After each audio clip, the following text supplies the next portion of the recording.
Well, this very silly little quail baby, or quaby as I like to call them, has just spent a good 24 hours under the floorboards.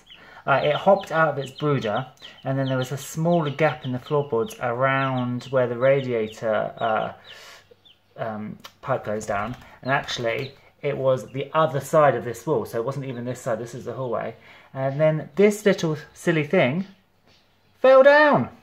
So I actually thought it was gone out. I couldn't get to it at all last night. It was in the living room, but by some miracle it came around into the hallway, and I was able to bring up one floorboard just by this radiator, popped down some food. I'm sure the mice are going to enjoy that now, and I've just managed to grab it.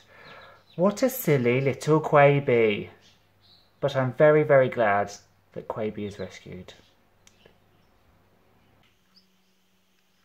We have 2 more arrivals. So we've got 2 Reeves chicks. The rest of these eggs are not fertile. These pinkish ones are silver pheasants, and these monal ones, sadly, must have been scrambled in the post. They didn't hatch out either. This was the first egg out. Really, really good. This little guy, we had to help out. He actually got shrink wrapped. Even though I didn't open the incubator, he got stuck, well and truly stuck. So I had to help him out, and you can see he is a bit squonky. And this wing is completely stuck together with membrane, and you can see that's one of the reasons he hasn't fluffed up, because most of his fur and fluff is stuck together.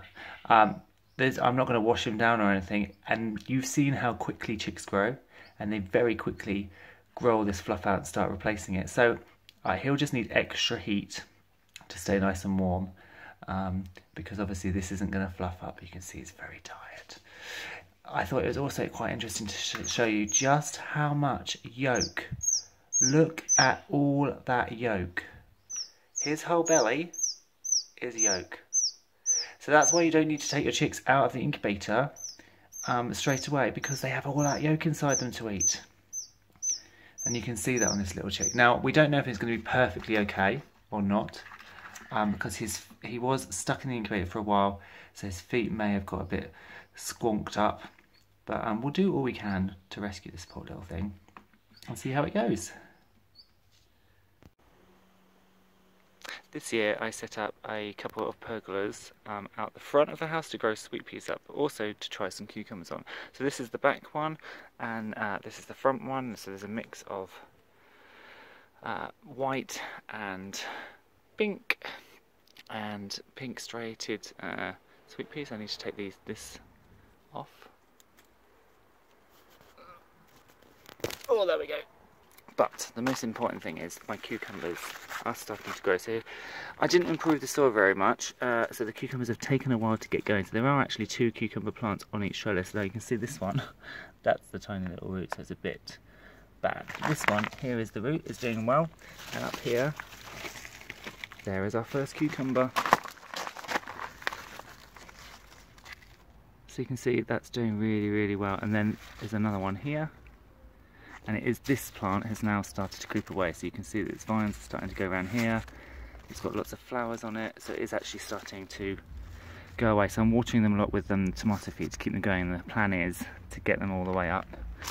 On this one, again, I didn't improve the soil greatly, so my little cucumber plants are still down the bottom, but you can see there's a little cucumber in here. So they're doing well. So I'm excited to see how these cucumbers up, sort of pergola vine things, do. Look, the first peppers of the year are appearing. Really, really happy. They're still on top of the hutch, and I still am yet to pot them up. So they're still in this size pot. They actually need to go into this next level pot. So that's something I need to try and get on. It's just so hot at the moment. I don't want to start potting things up if they're going to dry out. So I'm just keeping them in these kind of pots and keeping them really, really well watered, because they are in the intense sun, because that's what peppers are going to love the most. So I've got all those peppers in there, and you can see in here tons of flowers, all starting to turn into peppers. So I'm really, really pleased with the pepper crop. The aubergines, I don't think the aubergines have started flowering yet. I'm yet to discover a flower on the aubergines, but they are coming, because actually if you look in here, you can see in there they are starting to appear, the flowers. Right in the centre there, that's out of focus. There you go, that is an aubergine flower starting. And then next to them I'm really happy with the beans as well. So the beans last year didn't do great because it was so wet. This trough just filled up with water, there was too much chicken manure in it, and they just all died off and got eaten by slugs. This year, they're doing well. So they're now they've just got up onto the trellis. So we're going to have a good bean harvest. They're all French beans. The little ones, obviously I spoke before about if you accidentally break them when you make them, when you transfer them. Obviously this one got broken, you can see there. I obviously snapped this core, but they do come back out. So they have started to, it's made a new little leaf there, look, this is going to start coming out. So all in all, everything is looking rather nice.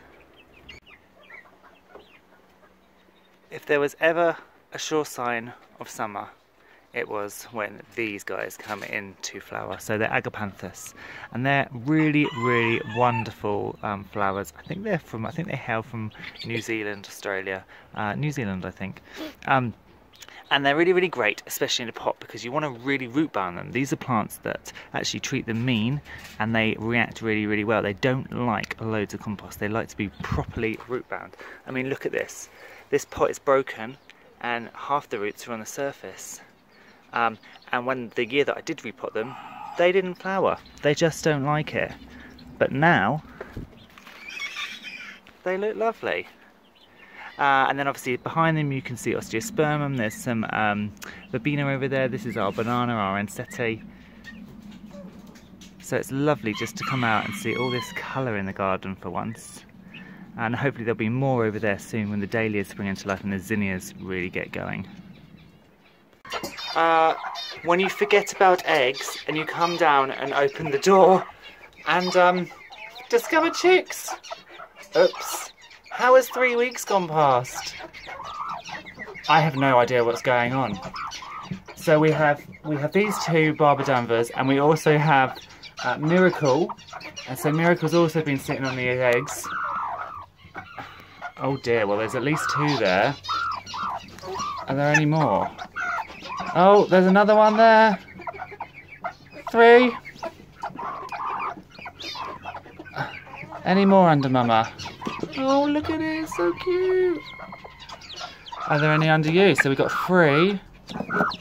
So we have 3 chicks that I totally didn't know were hatching.